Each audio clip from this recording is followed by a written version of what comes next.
सहारनपुर जिला कांग्रेस कार्यालय में पूर्व विधायक मसूद अख्तर ने प्रेस वार्ता कर विभिन्न समसामयिक एवं जनहित से जुड़े मुद्दों पर अपनी बात रखी। उन्होंने पत्रकारों को संबोधित करते हुए संगठन की गतिविधियों, क्षेत्रीय समस्याओं तथा कांग्रेस पार्टी की नीतियों के संबंध में जानकारी दी। इस दौरान उन्होंने जनता से जुड़े विषयों को प्रमुखता से उठाने की बात कही। प्रेस वार्ता में कांग्रेस जिला अध्यक्ष संदीप सिंह राणा, महानगर अध्यक्ष मनीष त्यागी, पूर्व विधायक सुरेंद्र कपिल, पूर्व जिलाध्यक्ष मुजफ्फर अली तोमर, सरदार चरणजीत सिंह निक्कू, अशोक कुमार सैनी, गणेश दत्त शर्मा सहित पार्टी के कई वरिष्ठ पदाधिकारी और कार्यकर्ता उपस्थित रहे। कार्यक्रम के दौरान पत्रकारों के सवालों का भी जवाब दिया गया। सहारनपुर से संवाददाता रमेश सैनी की रिपोर्ट। बुराई, नफरत और अहंकार की भी कुर्बानी करनी पड़ेगी, तभी इस देश में खुशहाली, भाईचारा और मोहब्बत कायम होगी। आज इस पत्रकार प्रेस वार्ता में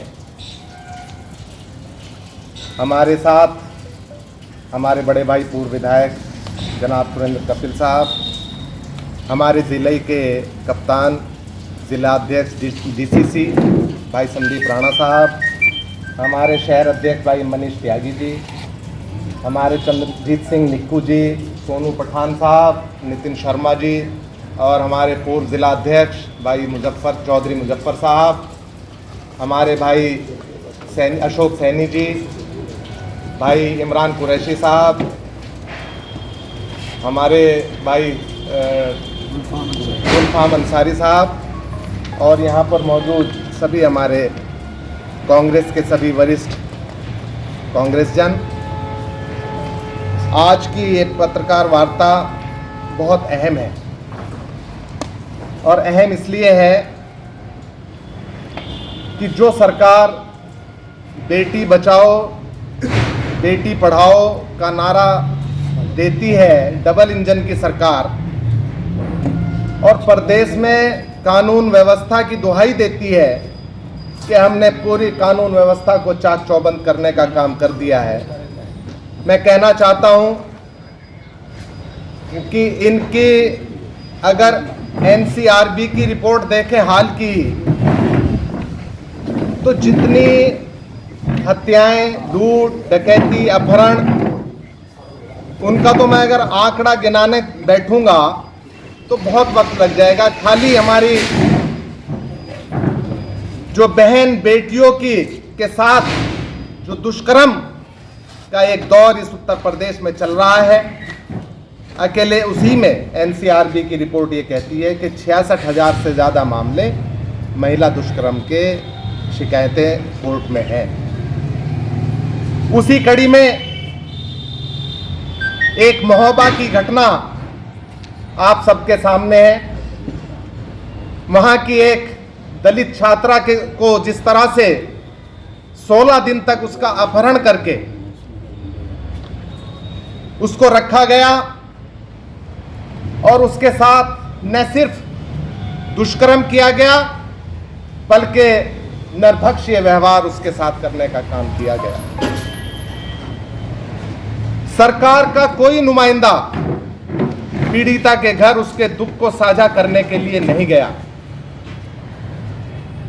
और जब हमारे प्रदेश अध्यक्ष माननीय श्री अजय राय जी वहां पर जाते हैं तो उनको रोका जाता है, लेकिन किसी तरह वो वहां पर पहुंच जाते हैं और उनके वहां पर पहुंचने पर जिस तरह से सरकार के कार्यकर्ता उनके खिलाफ धरना प्रदर्शन सरकार की शह पर करने का काम किया गया, और सिर्फ कार्यकर्ताओं ने ही नहीं, इस भ्रष्ट सरकार के मंत्रियों और विधायकों ने भी उनके खिलाफ प्रदर्शन और बोलने का काम किया। और माननीय अध्यक्ष श्री अजय राय जी के खिलाफ जांच बिठाने के लिए, उनकी संपत्ति की जांच कराने के लिए मांग की गई। मैं कहना चाहता हूं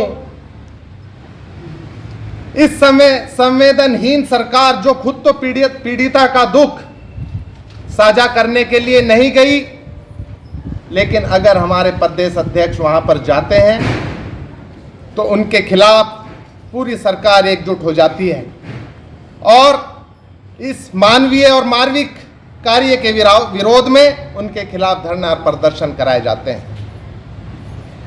बड़ा हास्यास्पद है कि अखंड भ्रष्टाचार में डूबी है सरकार और उनके मंत्री और विधायक कांग्रेस प्रदेश अध्यक्ष श्री अजय राय जी के खिलाफ संपत्ति की जांच कराने की बात कह रहे हैं, जबकि उनका सार्वजनिक जीवन खुली किताब की तरह है। अभी 3-4 दिन पहले ही आगरा नगर निगम ने प्राइवेट एजेंसी, बिजली की प्राइवेट एजेंसी टोरंटो का 430 करोड़ रुपया माफ करने का काम किया और इससे पहले भी हजारों करोड़ रुपया पूंजीपतियों का माफ करने का काम किया।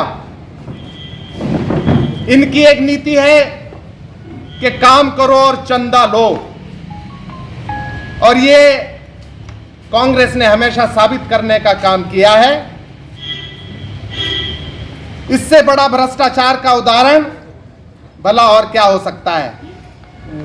आयकर के छापों से वसूली की नीति भी भाजपा की बनाई हुई है।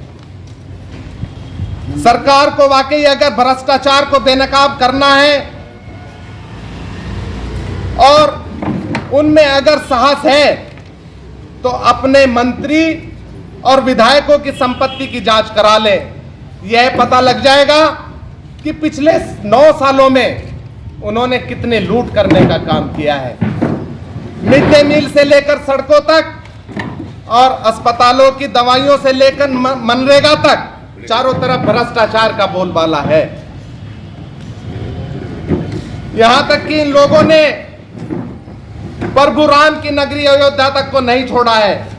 न सिर्फ मंदिर के चंदे पर लूट हुई है, बल्कि जितना अयोध्या में विकास नाम पर धन उगाई हुई है वह सबके सामने है।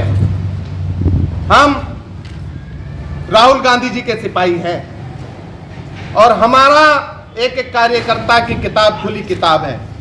हम ये ऐलान करते हैं आप लोगों के माध्यम से, आप लोग लोकतंत्र के चौथे स्तंभ हैं। हम आप लोगों के माध्यम से ये मांग करते हैं, कांग्रेस का एक एक करता ये मांग करता है कि हमारी जांच कराई जाए, हर तरह की जांच कराई जाए। लेकिन हमारी एक मांग और भी है कि उन्हीं एजेंसियों से इस भ्रष्ट सरकार के मंत्रियों की और विधायकों की भी जांच होनी चाहिए, तो दूध का दूध पानी का पानी साफ हो जाएगा। आज की ये पत्रकार वार्ता इसी अहम मुद्दे पर थी कि जिस तरह से ये भ्रष्ट सरकार, ये डबल इंजन की सरकार कहलवाने वाली, बेटी पढ़ाओ बेटी बचाओ का नारा देकर के जिस तरह से ये हमेशा अपना राग अलापते हैं, लेकिन जिस तरह से कानून व्यवस्था का हाल है वो सब आपके सामने है। मैं अध्यक्ष जी बोलेंगे। हमारे बड़े भाई पूर्व विधायक जनाब सुरेंद्र कपिल साहब हमारे बीच में हैं, वो भी 2 बात अपनी रखेंगे। इसकी प्रति आप लोगों तक पहुंचा दी जाएगी। तो शर्मा जी।